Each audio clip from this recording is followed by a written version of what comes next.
नमस्कार, मी डॉक्टर रमेश बागडी मनेरमाळा उचगाव येथे गेले 20 वर्षे स्वतःचं प्रायव्हेट प्रॅक्टिस करत आहे.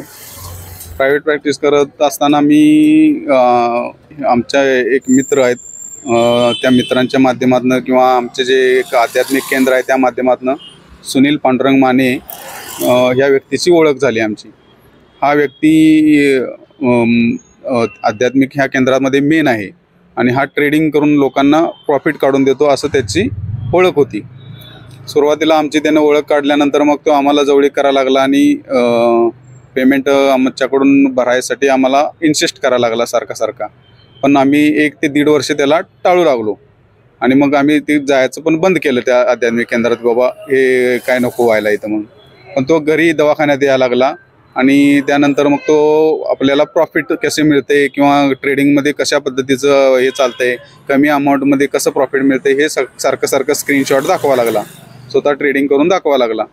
त्यानंतर 1.5 वर्ष झाल्यानंतर आम्हाला थोडंसं वाटायला लागलं की बाबा हा थोडं प्रॉफिट चांगलं काढतोय आणि आपण एक विश्वास ठेवूया असं. त्यामुळं आम्ही जरा असं आणि प्रत्येक वेळी अनिरुद्ध बापूंची शपथ घेत होता आणि अनिरुद्ध बापूंची शपथ घेतल्यामुळे आमचा विश्वास वाटला की बाबा हा अजिबात आपल्याला फसवणार नाही.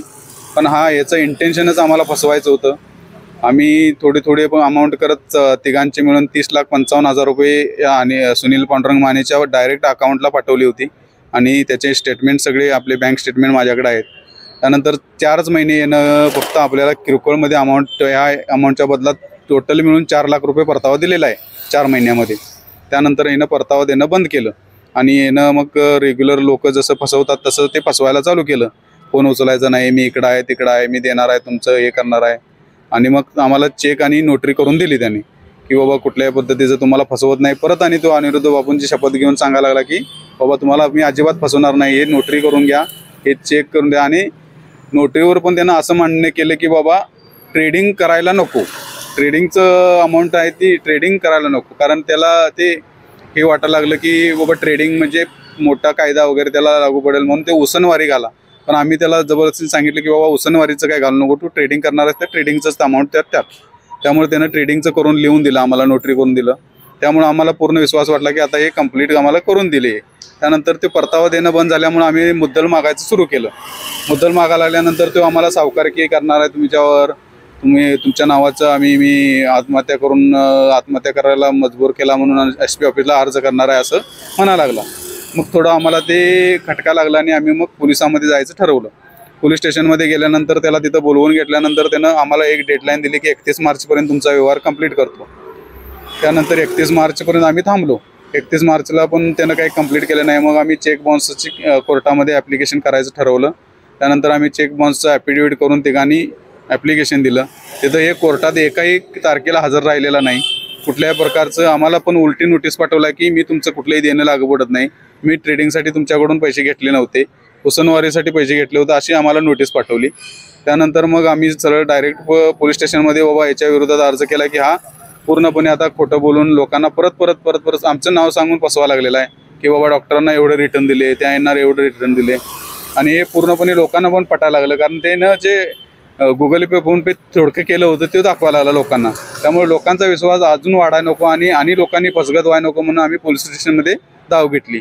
त्यानंतर मग पोलीस स्टेशनमध्ये गेल्यानंतर त्याच्यावर रीतसर आम्हाला गांधीनगर पोलीस स्टेशनचे PI जे आहेत जिंजुर्गे साहेब यांनी खूप मदत केली आणि पूर्णपणे आमचं म्हणणं ऐकून घेतलं. आम्हाला कोऑपरेशन चांगलं केलं आणि त्याला बोलवून घेऊन सांगितलं की समज पहिल्यांदा दिली तरी पण तो काय ऐकायला तयार नाही.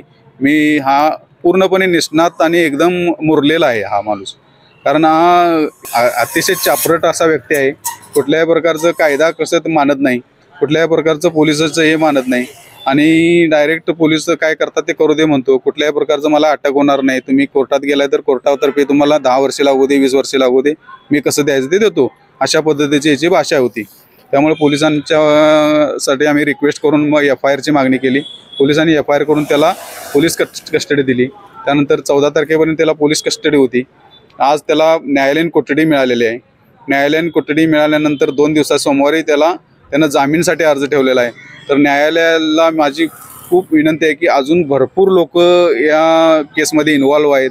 माझ्या माहितीप्रमाणे 1.5 ते 2 कोटीच्या पुढे ही अमाऊंट आहे आणि यामध्ये लोकांचे भरपूर संसार सगळे उद्ध्वस्त झालेले आहेत. आणि ह्या व्यक्तीला न्यायालयानं कडकमध्ये कडक शिक्षा देऊन आमची भरपाई करून द्यावी. परत आम्ही असल्या मार्गाला जाणार नाही याची आम्ही ग्वाही देतो. कुठल्याही प्रकारचं लोकांना पण प्रबोधन करतो की बाबा शेअर मार्केटमध्ये स्वतः काय शिकून तुम्ही इन्व्हेस्टमेंट करा. कुठल्याही अशा सुनील मानेवर तुम्ही अजिबात विश्वास ठेवू नका. सुनील मानेंच्या मिसेसला आम्ही पर्सनली भेटलो की मॅडम तुम्ही हे मिटवून घ्या. शिक्षिका आहेत त्या स्वतः. मॅडम आमच्याबरोबर बोलल्या की तुम्ही जे पैसे भरले ते त्यांच्याशी भरले, त्यांच्याशी व्यवहार केला आहे आणि तुम्ही त्यांच्याकडेच जायचं. आणि मॅडम ज्यावेळी एका मॅडमना ह्या पुरस्कार एक मिळाला आहे, क्रांतीज्योती पुरस्कार मिळालेला आहे. तर ह्या मॅडम म्हणतात की जी काय आज माझी प्रगती झालेली आहे ही केवळ आपल्या मिस्टरांच्यामुळे झालेली आहे. याचे व्हिडिओ पण आपल्याकडे आहेत. पूर्णपणे या दोघांचं संगनमतानं हे चालू आहे. या व्यक्तीनं एक फ्लॅट घेतलेलं आमच्या रेकॉर्डला आहे. त्यानंतर आत्ता सध्या यानं 15 तोळं सोनं घेतलेलं आहे आणि किया गाडी यानं बुक केलेली आहे 25 लाख रुपयाची. आणि एवढं असूनसुद्धा हा पैसे द्यायला 1 रुपये पण मागत नाही आणि परत उलट लोकांना परत फसवलं आलेलं आहे. तर माझी न्यायालयाला पूर्णपणे विनंती आहे की याला कुठल्याही प्रकारचा जामीन मंजूर होऊ देऊ नये आणि याच्यावर जेवढ्याच केसेस आहेत लोकांना मी विनंती करतो की लवकरात लवकर लोकांनी आपले अर्ज पोलीस स्टेशनला सबमिट करावेत जेणेकरून तुमचे कष्टाचे पैसे परत मिळतील. कोल्हापूर जिल्ह्यातील सुझुकीची एकमेव डीलरशिप म्हणजे मोहिते सुझुकी.